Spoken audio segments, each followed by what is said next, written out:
friends, what a privilege we have tonight to kick off a new series. For the next couple of weeks, we're going to look at identity, what it is that influences our identity, has an impact on our identity, but what it is that's also determining our true identity and how do we live from that place. And so I want us to read together kind of the key scripture that we're going to be journeying on throughout this next couple of weeks. And then I'll invite Eugene that's going to share the word. I'm not going to do it. So just in case you're getting tired of my voice. But let's read together in Genesis 1 verse 26 to 28. And then also verse 31. You can read with me. And then God said, "Let us make man in our image, after our likeness, and let them have dominion over the fish of the sea, and over the birds of the heavens, and over the livestock, and over all the earth, and over every creeping thing that creeps on the earth." So God created man in His own image. In the image of God, He created him. Male and female, He created them. And God blessed them, and God said to them, "Be fruitful and multiply, and fill the earth and subdue it, and have dominion over the fish of the sea, and over the birds of the heavens, and over every living thing that moves on the earth." And God saw everything that He had made, and behold, it was very good. And there was evening and there was morning, the sixth day. And behold, it was very good. But if we look at creation, if we look at the world around us today, friends, we have to ask ourselves, what went wrong? What went wrong? And so I'm going to invite up Eugene, one of our elders. It's mostly in the morning service, but every now and again you'll see him upstage. Talented musician, but also with his soundboard in between. And so Eugene, we really honor you, and just thank you for the way that you also help us, lead us, guide us, and for the way that you also pray for us as an evening service. We really appreciate it, and we look forward to hear from you tonight. Thank you, Zach. Appreciate it. So those of you who don't know me, it's also this morning was the same thing, right? Everybody's seated close to the coffee. And that side is empty, right? It's heavy in your side. My name is Eugene, and I'm a businessman in the moed. Hashtag moed to die dood. Hashtag moed life. Who of you know where the moed is? I'm not talking about Rittendale. Who of you know what the moed is actually? If you've been to Rittendale Parkie, that's not the moed, right? It's more than Rittendale Parkie. Anlin, all the way. Waar sy? Okay, you can come preach. Thank you. Whom of you have actually been to the moed? And I'm not talking about Rittendale Parkie again. Oh, then people put that down their hands. Soutpansbergweg is not only the moed. It stretches all the way from the N1 almost to Harties. That's how far the moed is. It's crazy, right? Who of you are scared to go to the moed? Yes. There are two places that Kurt Darren sings about. The first one is Tafelberg, Table Mountain. Van is hemel op Tafelberg. It is heaven on Table Mountain. There's an angel right next to me. And the other song is Moed tot Amerika. Play it. Span die seile van die moed tot Amerika. Kaptein, waar is jy? Kom sing nou saam met my. Groot tot die resa, verslag se lyn of twee. Maar ek kort slegs twee lyne om die sang 'n treffer te maak. Moed tot Amerika. Moed tot Amerika. Moed tot Amerika. Moed tot Amerika. Hier is tans in Amerika en verlang na Pretoria. Huis is waar die hart is en my hart is in die moed my braai. Moed tot Amerika. Die heininge is hoog van die kinders by die honde. Jy kan drink soveel jy wil, maar rook is 'n sonde. Die roem van Pretoria maak my hart vol. Voller as die spur by die Jacket en 'n mol. Moed tot die dood. Net een ding beter as die dominee se preek is 'n brandewyn special in die middel van die week. Moed tot die dood. Queenswood, môre gloed die moed, let die bier in my bloed. Klasie, kom in by mekaar, die moed maak al jou drome waar. Das net een boom is die wonderboom, maar goeie mense, room van die room, suid van die Magaliesberge en van daar nog baie verder. Rittendale, Rietfontein, luister nou maar baie fyn. Maakie saakie, weet jy wat, is nie 'n plek op kaart nie, is 'n plek in jou hart. Moed tot die dood.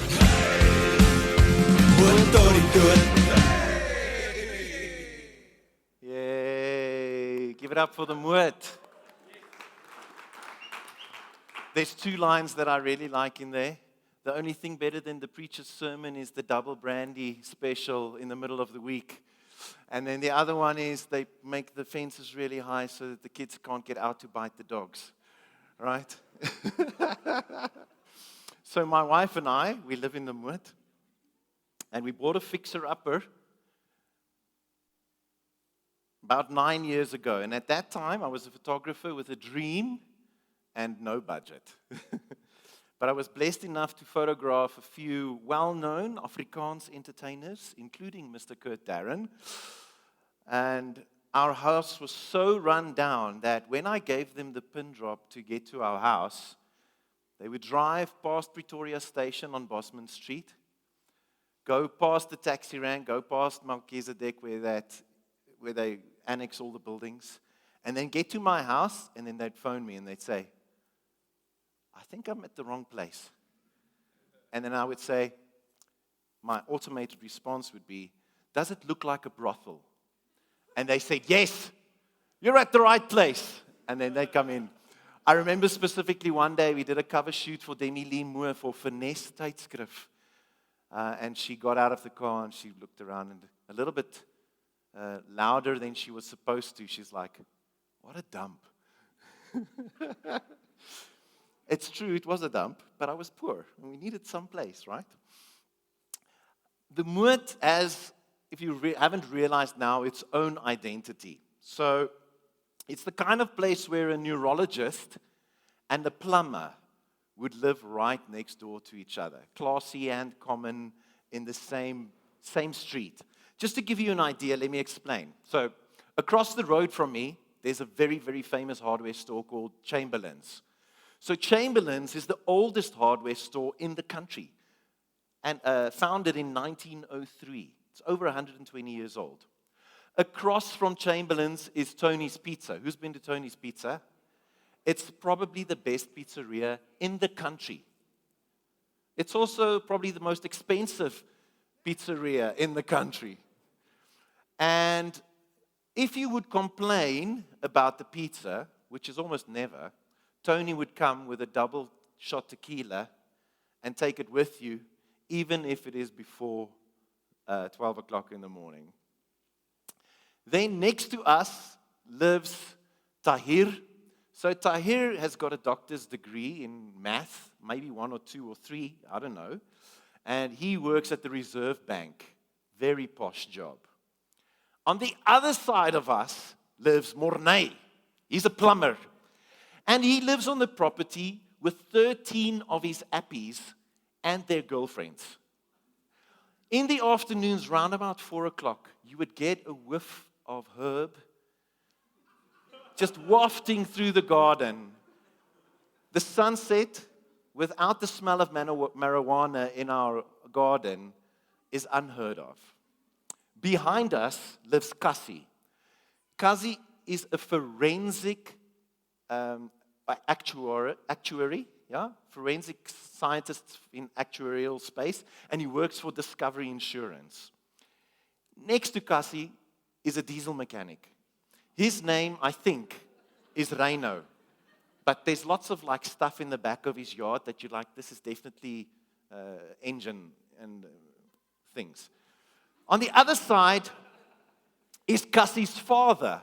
He unfortunately passed away in COVID, but Cassie's dad had like 70 like these pigeons, racing pigeons, that he would fly every afternoon, round about, the same time Tian would smoke his marijuana. Whom of you have got a neighbor that flies pigeons every afternoon? It's eclectic, right? Very eclectic, the moed, nee? Huh, Zak? So when I tell people that I live in the moed, the wise men from the east would make remarks like, so did you bring your passport? Or, for example, you need to lock up your kids because they're going to bite the dogs. That's the type of answers I get. But the funny thing is, there's not one song about Linwood or Silver Lakes or things like that. So eat your heart out. Moet tot die dood. And the strange thing about these comments about the moed is they are more true than they are untrue. It is actually like that. Business in front, party in the back, but man, we love each other. And there's such a sense of community. That's why you hear things like #MoedLife, #Moed tot die dood, like Leon Grob sings. And so it is true for all of us. Where you live, Benjamin, jy bly ook in die moed. Is jy trots? Where you live and the culture you grow up in forces you without permission a certain identity-forming process upon you. I'm going to repeat it. Where you live and the culture you grow up in forces, without your permission, a certain identity-forming process. You cannot stop it. It's a fact of life. And it's slightly depressing, right? That you don't have actually so much control as you think. But there's hope for this motor toch. I was say this morning, there's moed for this hoper toch. Moed vir hierdie hoper toch. But there is hope. And over the next 3 weeks, we are going to explore where our identity comes from. What influences it and how we overcome identity that is not wholesome or holy. And we're going to do that all with a metaphor of a suitcase. And I'm going to wear my suitcase tonight. Half of the bricks fell out this morning. So I'm going to see if I'll survive this morning. So let's pray before we get started. Lord, we each carry a suitcase. And things get put in there and taken out. And sometimes they're holy and sometimes they're not. But I ask in the next 3 weeks, Lord, will you please guide us? Will you please show us what your will is for us and where we need to lay down things and where do we need to take up things and where we just need to surrender. We are opening our hearts and our minds and our histories and our futures towards you this evening. So may you come shape that. We pray this in Jesus' name. Amen. So on either side of me, I have 2 pillars. On the right-hand side, you will see traditional, and on the left, I say trad because it's too long for the pillar, and it works for both services. I don't want to print and waste paper. But on the right-hand side, we have a traditional pillar, and on the left-hand side, we have a modern pillar. And each of these pillars represent the foundations upon which our identity-forming blocks are placed.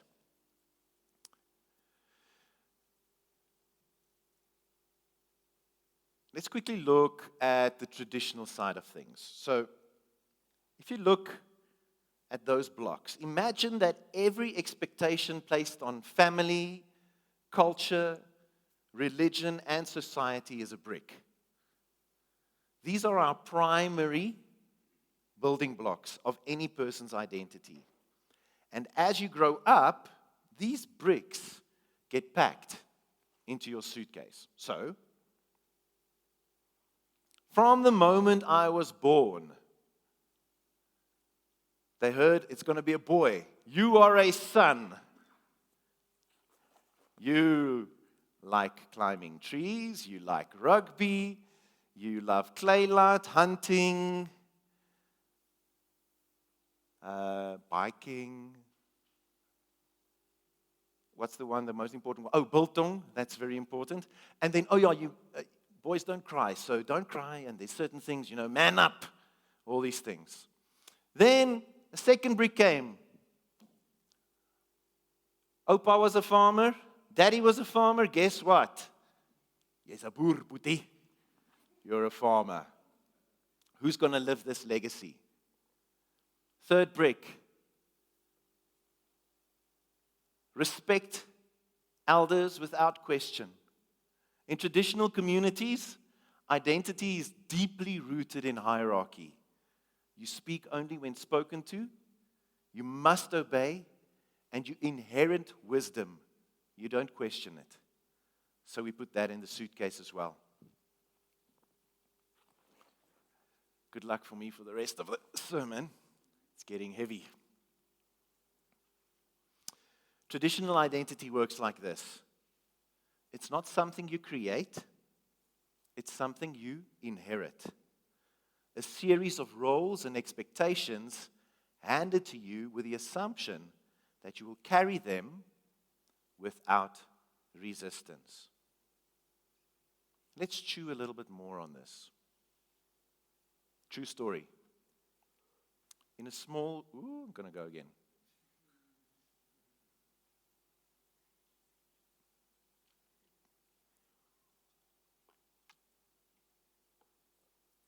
In a small rural town, a little girl is born into a very religious family. Her name is chosen for her from Scripture, Hannah. Hannah actually enjoys climbing trees and throwing mud pies, like me. She loves clay light. But her father, the magistrate in Bronkhorstspruit, decided that his two daughters will be perfectly groomed and pulled through a ring. Heaven help Hannah if there's a tear from a thorn bush or a little bit of mud on her perfect dress. She is fearfully reminded the man is the head of the household. Her life path is pre-planned. After school, she must study. Teaching is suitable for a woman who doesn't want to stay at home. And art or drama is out of the question because, in her father's words, net moffies swat drama. After her diploma, she must marry, serve her household, honor her husband, sing in the church choir, and bake pancakes for school events and bazaars. It's not just one brick. It's a whole bloody wall. Don't misunderstand me. Some of these bricks have value. They're good. They carry history, legacy, and also a massive sense of belonging. They remind us where we come from. They give us meaning in the community and also immense sense of safety. But they can be heavy and many times unwholesome and toxic.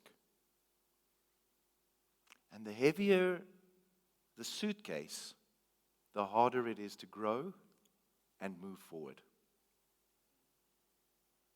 A traditionally formed identity looks like this. It's externally defined. You are your duties. Identity comes from the community. Family and honor are extremely important. You sacrifice your desires for others. Your validation comes from society and family. Comes from your community. That's a nice, daai's 'n mooi seun. That good boy, good job. I remember all the bricks I packed into my bag. Afrikaner, top 10 student, head boy, musician, disciplined, conservative, poor. And with that suitcase, I graduated, and guess what I did? I took a gap year. To do what? To find myself. I thought they were telling me who I was the whole time. I had to go find myself. New York, baby. That's where I went as an au pair. And I cleaned horse stables in the snow. But it was, start spreading the news. I'm leaving today. I did it my way. Ek sing mooi julle. Yes. It's so ironic that the family and community we grow up in constantly tell us who we are, and then the moment we get the opportunity, we take off to go what? Find ourselves. Backpacking through Europe, Dad. I want to go backpacking. I want to go on this mission. I need to find myself. Strange how everyone, whenever somebody goes to find themselves, they get lost. Get lost. So I went to New York. New York was fresh, luxurious, modern, and there I saw that these people's suitcases looked different. Louis Vuitton. It's fancy. It's glossy. It's made out of concrete, the concrete jungle. And then I started questioning myself. Am I really a musician? Do I really sing well enough to make a career of it? I'm a top 10 student. I should do something more valuable with my life. I know. Engineering. But now I need money. So I need to go find myself. I'm not. What's boer? I'm not a boer anymore. Seun.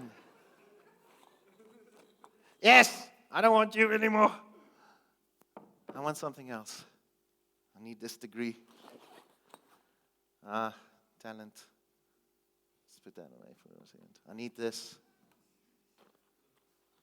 I need this. Yes, baby, I'm reinventing myself.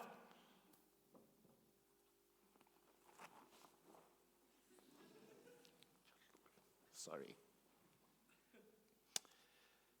Started packing new bricks into my backpack and started forming my own identity.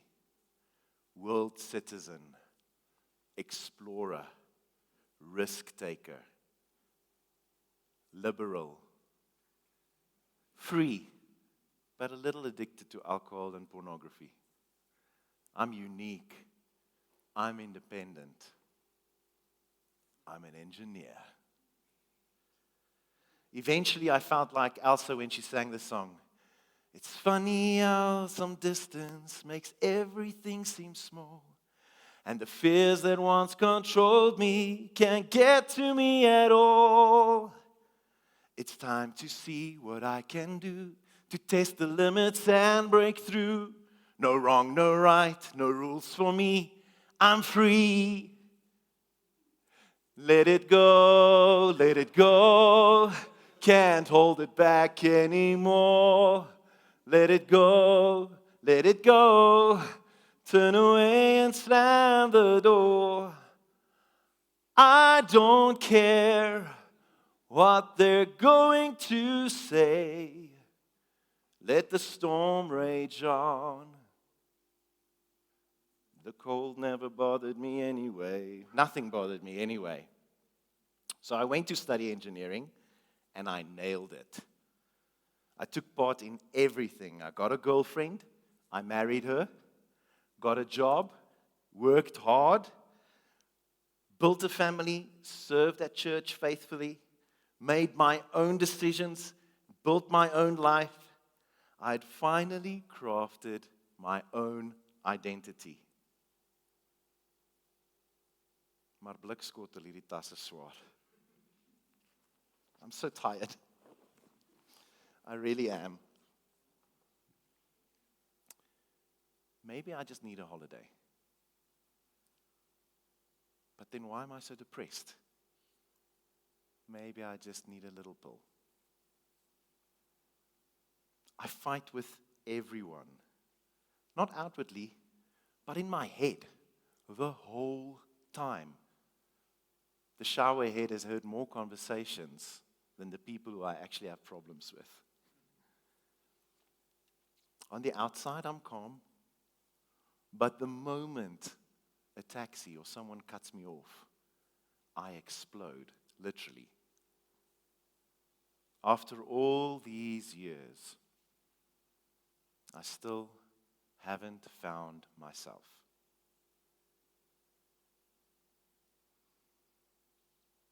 What good is it? Matthew 16, verse 26.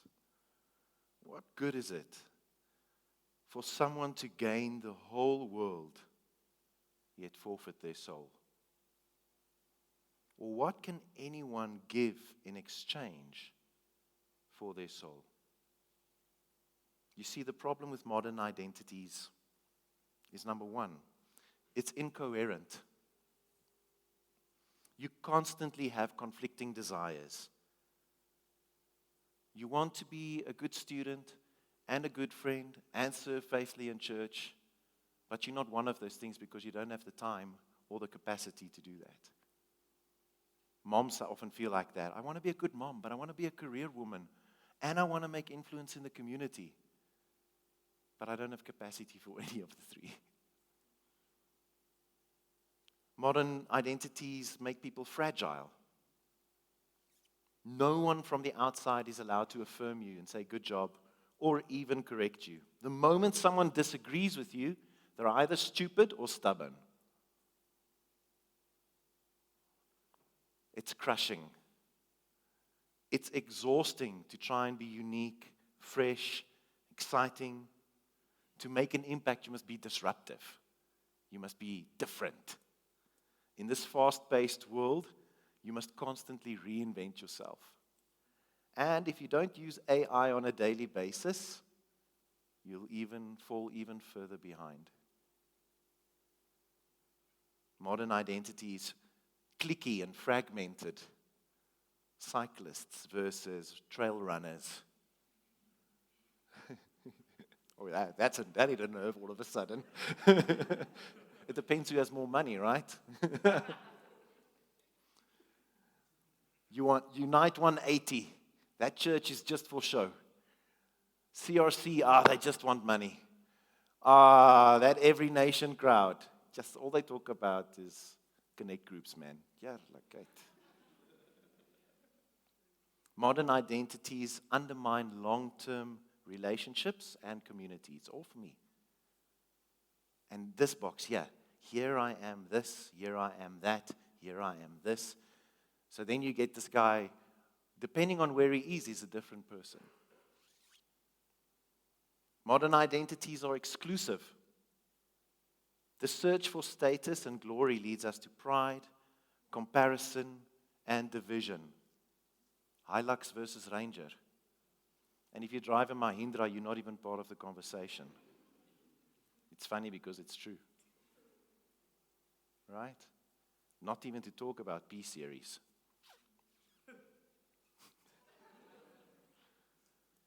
Modern identities are illusionary. You are still being shaped by culture while pretending to be self-made. Keeping up with the Joneses. Botox and fillers are skyrocketing. And every third person now is a real estate agent. There is nothing wrong with estate agents, by the way.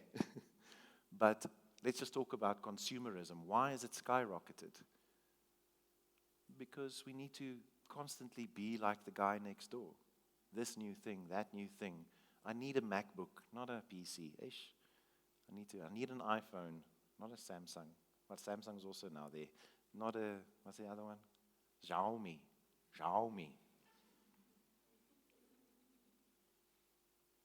You see, funny enough, a lot of people just keep sinking into debt to keep up appearances. Money is becoming a big thing because you have to look good. Even like, let's talk about, people who start the conversation about tithing.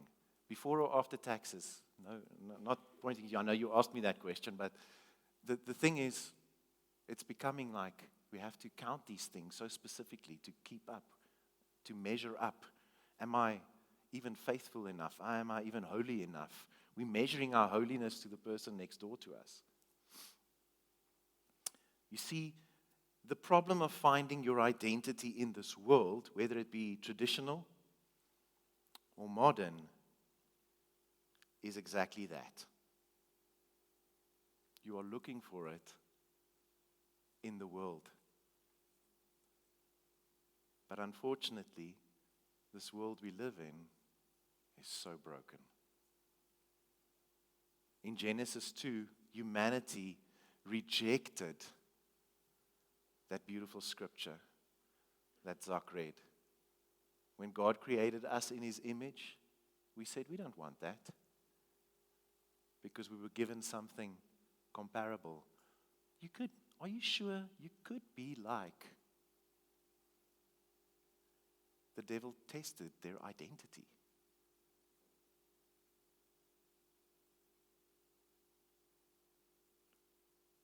For millennia, we've been fighting this, rejecting our God-given design. But what does God really say? Hear what the Lord says about you. Psalm 139. For you, Lord, created my inmost being. You knit me together in my mother's womb. I praise you because I'm fearfully and wonderfully made. Your works are wonderful. I know that full well. My frame was not hidden for you when I was made in the secret place, when I was woven together in the depths of the earth. Your eyes saw me unformed, my unformed body, and all the days ordained for me were written in your book before one of them came to be. How precious to me are your thoughts, O God. How vast the sum of them. Were I to count them, they would outnumber the grains of sand. When I awake, I am still with you. 1 John 3. This is how we know that we belong. This is how we know that we belong to the truth and how we set our hearts at rest in His presence. If our hearts condemn us, we know that God is greater than our hearts, and He knows everything. You've been sitting here and you've been listening to my stories. Some of you are like, oh, that pushes a button, or you've been telling your own stories within you, right? Like, but this thing is getting heavy. You're scared. You really don't know. You don't know who you are. You don't know where you're going to go. You don't know what to do. And you feel a little bit lost.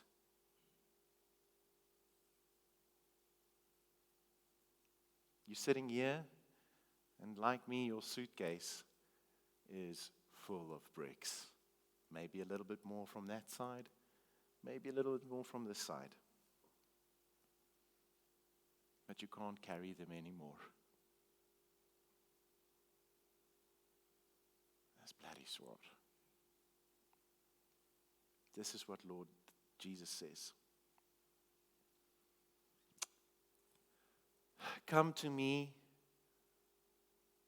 all who are weary and burdened, and I will give you rest. Take up my yoke upon you and learn from me, for I am gentle, I'm humble in heart, and you will find rest for your souls. For my yoke is easy and my burden is light.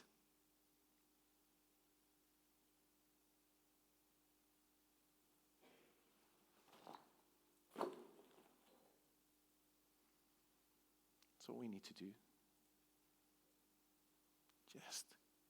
Just for now. Just come put it down. You don't need to fill it with other things again. Just put it down.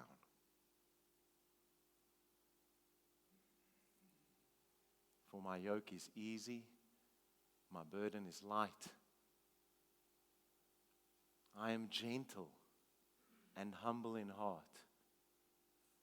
and you will find rest for your souls. I want you to close your eyes. As you are sitting here, through all the words that I've spoken and all the stories that I've shared, think of those bricks that are really hurting you and making things heavy. Just think of them.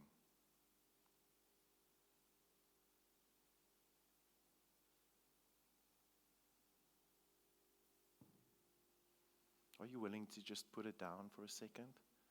Just push pause. Just press that pause button. Say, Lord, here I am at your feet. I just want rest. Nothing else.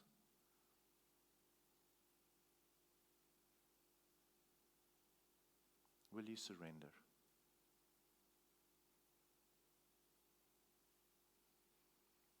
And all to Jesus I surrender. All to Him I freely give.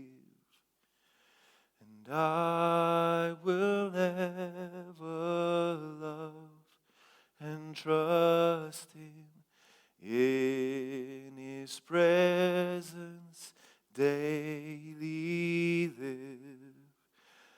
I surrender all. I surrender all. And all to Thee, my blessed Savior, I surrender all. As a sign of surrender, hold your hands out and sing with me the song. The lyrics are on the board, so sing with me. And all to Jesus I surrender. All to Him I freely give. I will ever love and trust Him in His presence daily live.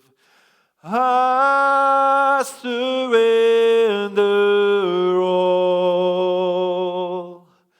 I surrender all. All to Thee, my blessed Savior, I surrender all. Yes, Lord, we are opening up our hands. We're opening up our suitcases as a sign for you to come and do the work.